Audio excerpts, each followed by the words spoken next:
goes right back to my school days. Mining encompasses three areas of interest for me. Geology, which I studied at school, production and trade of commodities, which always had me riveted in geography classes, and mining takes place in interesting places and amongst interesting cultures. So for me, that's the attraction of the mining industry. I studied geology at school and so loved it, went on to study it at university.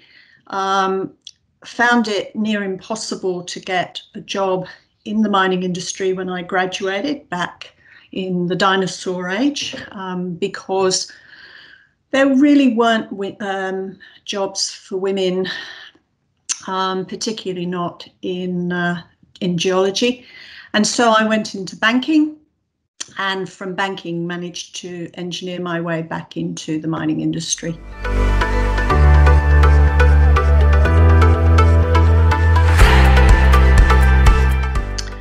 No, definitely not as yet. We're definitely seeing progress for the 40 odd years I've been involved, but it's very patchy, and it's patchy in terms of where there's genuine progress, authentic progress. I think for women, the remaining areas of concern, probably overridingly workplace culture, career progression and equal opportunity, particularly at more senior levels, and probably more in the technical disciplines and operational disciplines. Flexible working is a big issue for women. And I think while it's being addressed well in some workplaces, it's still a big issue in others. And of course, the nature of the industry, particularly those working at site or on fly in, fly out, makes it more challenging than perhaps in other industries. Lack of women in the C-suite, particularly those from operational backgrounds, and as a consequence, I think a lack of numbers of women as role models. And I think finally, one of the big challenges that many women see is the industry's place in society, the negative perceptions of the industry, and the misinformation around the role that the important role that the industry plays in society. So those would probably be the areas that I'd see as major concerns.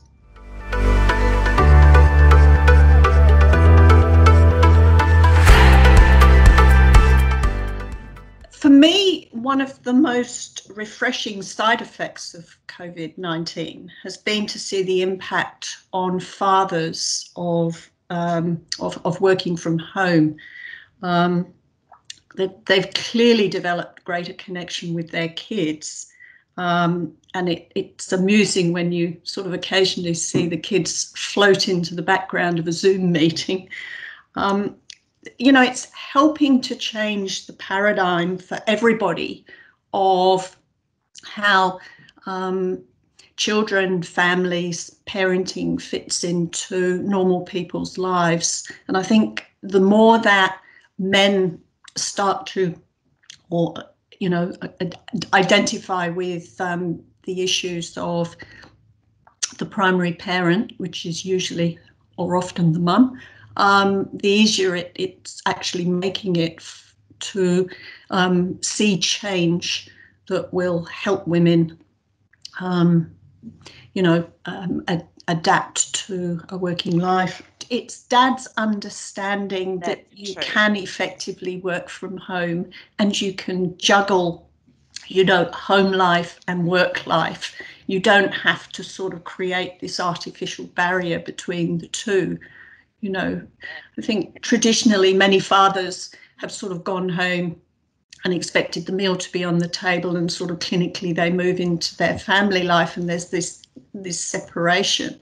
Whereas for women, working women, you know, there isn't that separation. You're constantly juggling family responsibilities with work responsibilities, and that line is much more blurred. So what COVID has done is really demonstrated to working fathers, you know, that challenge, that blurred line that women have been dealing with for a long time.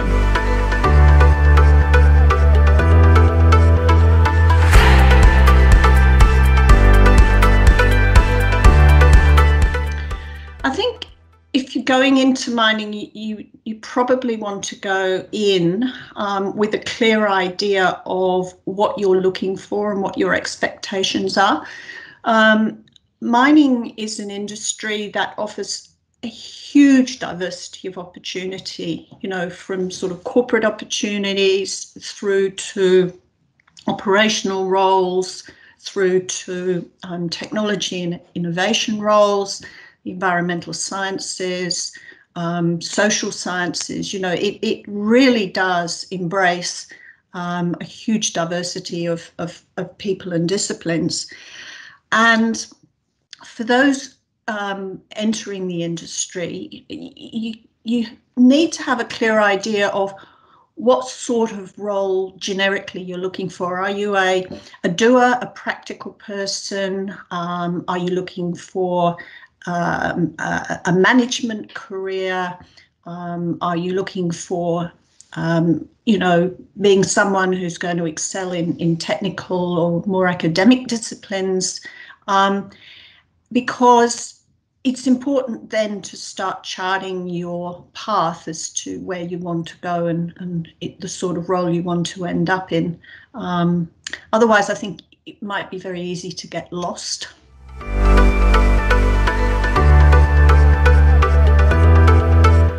I think that women are attracted to organisations that are genuinely committed to diversity and inclusion, where there's clear evidence that the organisation actively supports females in the particular challenges they face, including flexible working, leadership development, and career progression on an even playing field.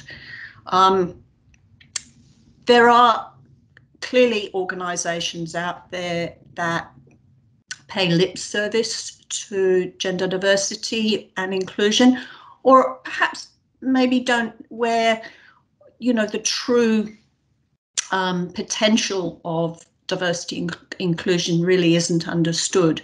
And as a consequence, you know, management doesn't walk the talk and actually make it happen. And women, in my experience, will clearly differentiate between those companies where diversity and inclusion is practiced and, you know, is an inherent part of the culture, and organisations where, you know, yes, we need to employ 50% women in these roles, but once you're there, you're just another number, another statistic.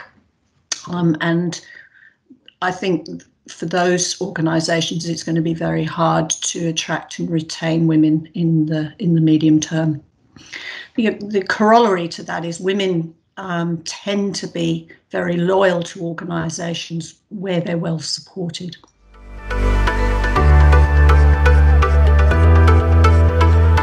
I'm going to go back to, about 8 or 9 years when I was chair of WMNet New South Wales, and my committee colleagues and I very clearly saw that there was a distinct lack of development and promotion of women in many parts of the industry. And we kicked off the WMNet New South Wales mentoring program, which has been hugely successful in this state in helping many women progress through careers in the industry across the full spread of disciplines, from geology and engineering through environmental sciences to accounting and HR roles. But the continuing interest that we have in this program. I mean, it's been going, I think, 7 or 8 years now, with participation from active participation, not just from women in the industry, but many of the companies operating in this sector, both service and mining companies, show that there really is a need for something like that. So I think those types of programs are really important, and for while the BHPs and the Rios can have those sorts of programs in-house, running those types of programs as an industry on a sort of more collective basis, makes them accessible for people in smaller organisations, and more particularly, and this is where we even see BHP and Rio as active participants, provides the sort of networking and external support base for women to develop meaningful careers back in their own workplaces, in their own organisations. So I think that's very important. The continuing lack of female numbers at executive level suggests to me that more needs to be done to develop the higher level pipeline. And I think perhaps we need to sort of think about maybe doing something a bit more targeted for women, sort of knocking on the doors of C-suite levels, because we just aren't developing enough talent. We aren't bringing enough women through into those senior roles. What I would love to see happen, and maybe it already does in larger organisations, is organisations thinking a bit more innovatively about how to keep women engaged and on their career path through the more challenging periods of family responsibilities. I do think that there's an opportunity to help women. Often we've got women who are in their 30s with young children, or maybe even with elderly parents that they're having to look after, where that juggling becomes really hard. And I'm sure we can be more creative about the part-time opportunities that there might be, that, for example, might take a technically qualified woman into a corporate or commercial arena and give her the opportunity to develop some experience there that will unquestionably help her later on if she has aspirations to go for more senior roles, or even C-suite roles where a broader skill set and broader experience base is really needed. So those are the sorts of things that I really think we need to do.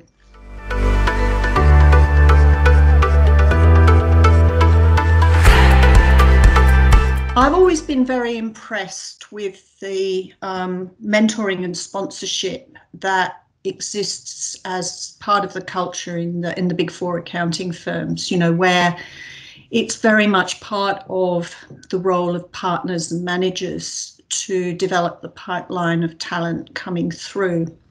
So for me, that kind of framework is something that I think, if adopted more widely, would provide a perfect framework for promoting diversity and inclusion, not just in gender diversity, but across a whole raft of people from diverse backgrounds, particularly perhaps people from overseas or different cultures.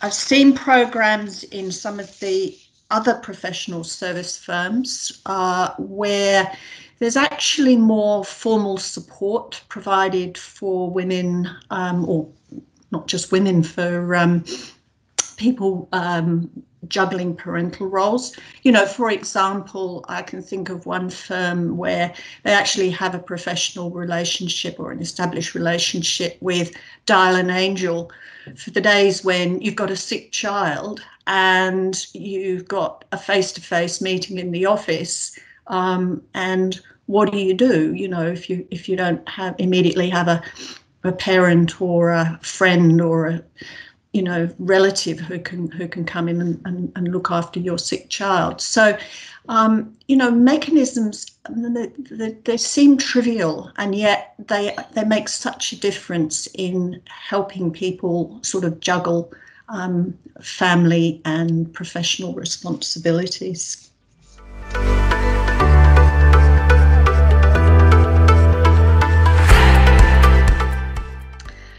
Okay. To me, this is the million-dollar question. This is so fundamental to the success of diversity and inclusion.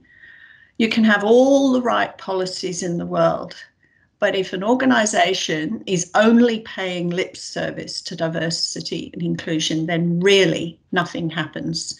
You know, you may temporarily increase numbers of females in the organisation, but if the females are not feeling that there's a diverse and inclusive culture, they're not going to hang around.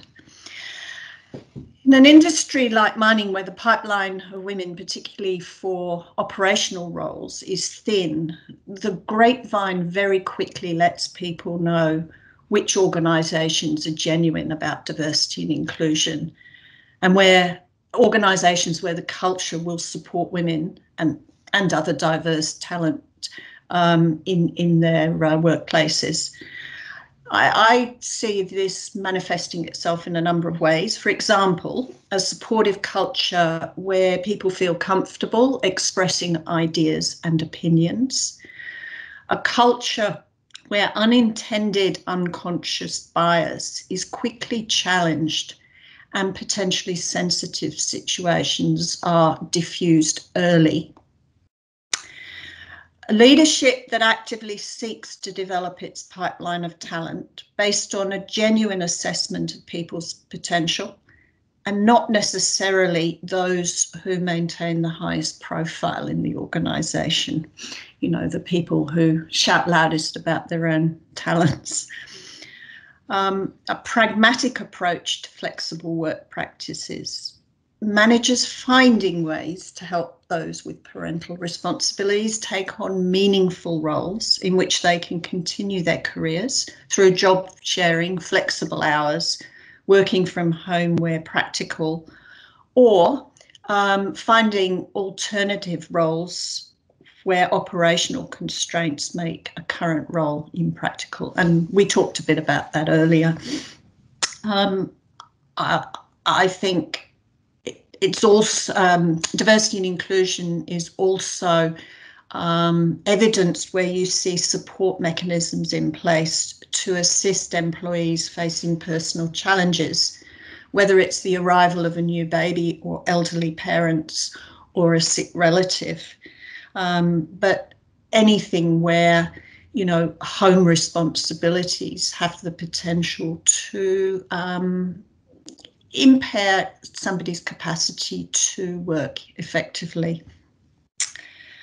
And I think one of the most important and interesting things that I've seen actually work in practice is where you get review and calibration of performance appraisals across the organisation to make sure that there's a genuine attempt to eliminate unconscious bias.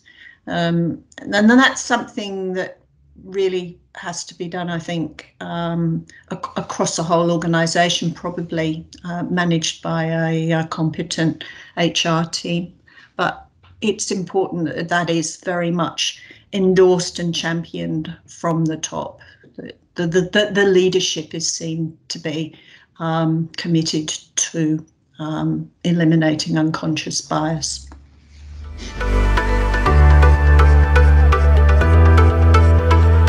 I think first and foremost, a lack of a critical mass of women women are often travelling solo in their career journey in the mining industry, particularly those in technical and operational roles. So there's a risk that they're judged on traditional criteria, which gives rise to an unconscious bias, if you like, and certainly makes it harder for them to progress and develop their careers. I think that also means you've got a lack of role models for women. And then you've got some of the things that, yes, we have talked about, such as the challenges associated with career progression while managing family responsibilities. Typically, family responsibilities are coming at the time when, people are on their sort of accelerated path and achieve it, potentially able to achieve their best. So you've got this real kind of contradiction or what's the word, tension between family responsibilities and workplace responsibilities. I have seen many women, for reasons of the challenges of juggling, step back from promising careers and look to develop non-executive director careers. And whilst I think non-executive director roles provide an opportunity for more balance and perhaps at times more control over the sort of work-life responsibilities, it is depleting the industry, not just mining, but I think industry in general, of capable women who could fill C-suite and top leadership roles, because, as I say, they're moving into the NED roles, which are perhaps easier to handle than a C-suite role. As I say, while you're juggling family responsibilities. So do we need to think about making it, a normal career progression, that at a point in one's life, one might take some time out and do some NED roles, but make sure that, those women who are young enough and have the potential, once their children are perhaps older, to step back into and take on C-suite roles. Maybe we should be starting to look at some of those younger NEDs as potential for our executive roles again.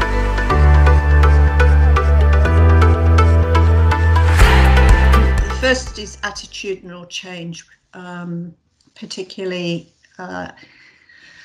not just in the higher echelons of the industry. I think it's probably there are pockets across the whole industry. So I think there's got to be attitudinal change, and people genuinely embracing diversity and inclusion as something that's desirable in the workplace, and looking for ways to make it actually happen. I'm absolutely of the view that for women in particular, one needs to have career path conversations, exploring ways to help women move through the ranks and achieve their potential, but looking at ways of doing it that probably have not been the historical norm. We've got to start being more creative about this. How do we keep women engaged? How do we use that talent, recognizing that many have responsibilities at home that impinge on their hours and capacity to work full time. Providing support mechanisms, that goes without saying. And I think what also goes with that is perhaps thinking differently about management structures. our whole workplace has been built around a very sort of traditional view of work that's largely been driven by men who haven't had the same family responsibilities that parental carers have. And so maybe we need to start thinking about different management structures that utilise our talent, but as I say, recognise people's life outside the workplace. And I know for one that there will be many, many men that would actually embrace that opportunity as well. And maybe now, sort of post-COVID, there'll be even more men who think, well, you know what? It's nice seeing a bit more of my family. And, you know, maybe I don't want to be working 24 hours a day, 7 days a week. You know, maybe there is a way of having a better work-life balance, but still doing meaningful, interesting work and still being challenged and ultimately having the opportunity to realise my full potential.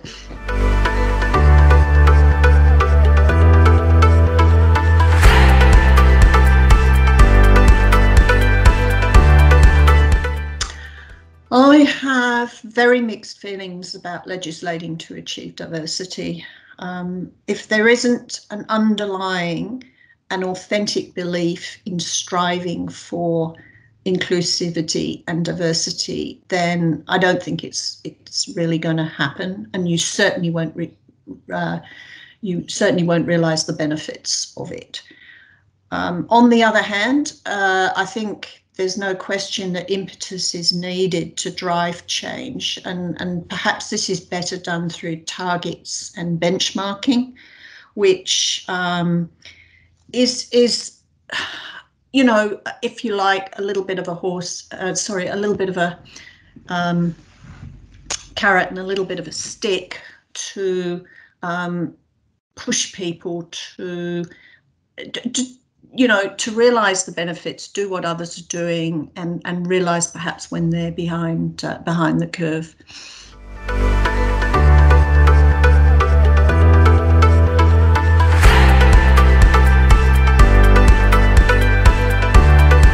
Well, I think the first comment I'd make is how much more effective I find I have been on boards where I haven't been the only woman.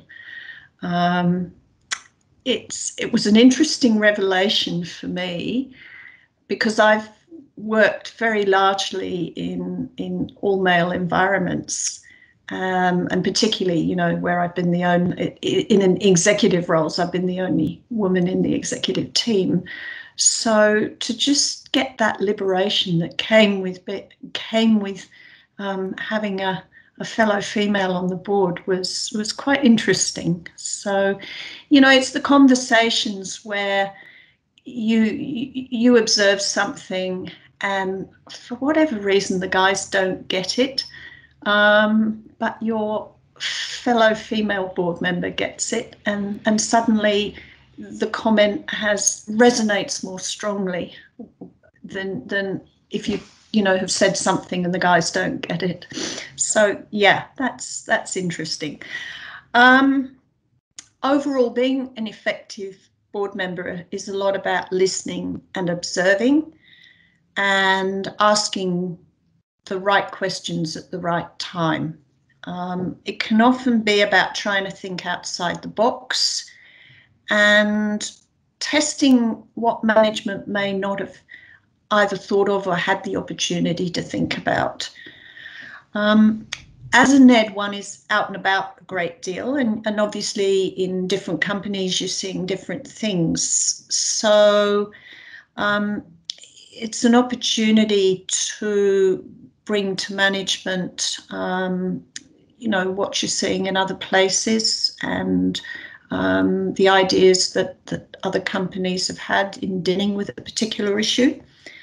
But certainly in the smaller organisations I've been involved with, you very definitely play a role as a sounding board for management, drawing on your own experience, both as a NED and as an executive, and helping them sort of find their way and manage the crocodiles of being part of a growing organisation.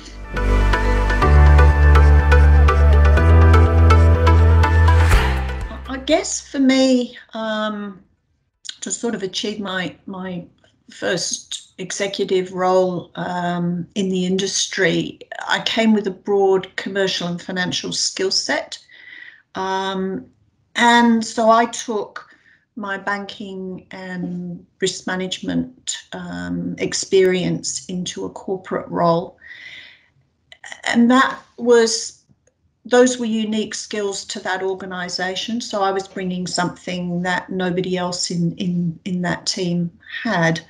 Particularly, it was a growing company. And so those skills enabled the company to get its projects financed and establish the processes and systems that enabled it to transition from being an explorer to being an operator.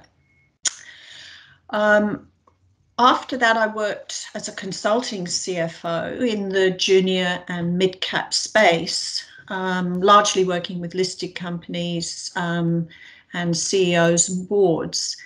And that exposed me to a broad range of different situations, particularly situations associated with rapidly growing companies. And I think those skills and that experience that people seem to have actively sought me out for in terms of the NED roles that I've had. So that was great experience.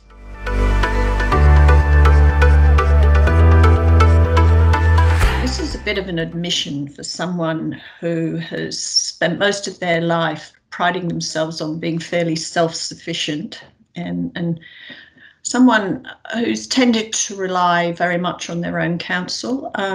But actually, I wish I'd been more proactive in developing relationships with my boss and or my various bosses and other people, more senior to me in the organisations I've worked for or worked with. And in particular, I wish I'd been more proactive in seeking out their counsel and guidance. I think that would have helped me avoid some pitfalls and certainly would have expanded my thinking much earlier on in my career and probably made life a lot easier for me.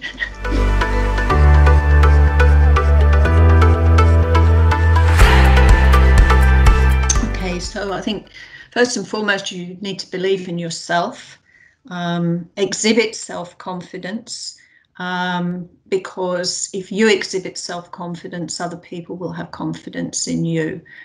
Too often as women, I think we perhaps tend to be self-deprecating and don't realise that actually what we're doing is undermining other people's confidence in us. So first and foremost, be confident. Actively take charge of your career by seeking out opportunities to do things that, whether it's leadership opportunities in driving a particular project or initiative, but seek out opportunities to sort of drive and take leadership roles in things. Think about any opportunities you're presented with, about what they might give you in terms of broadening your experience, opportunities to develop your leadership skills, or more importantly, open doors, whether through exposing you to new things or expanding your networks. Networks are very important in terms of climbing the ladder and achieving leadership roles. You never know who is going to facilitate something, even if it's many years down the road. So developing those networks is very important. And I think finally, look at or observe other leaders whether, you know, you're talking about people in government, people in the media, people in your own organisation, and look at the qualities that make them a good leader. Work out which of those attributes might work for you. You know, I probably wouldn't model myself on, you know, an autocratic male, because that's not my style. But there are plenty of, you know, engaging, inclusive leaders, male and female, out there, whose values and style would be more akin to my own. And I can draw inspiration from the way they conduct themselves and the things that they do that make them, or to me, make them effective leaders.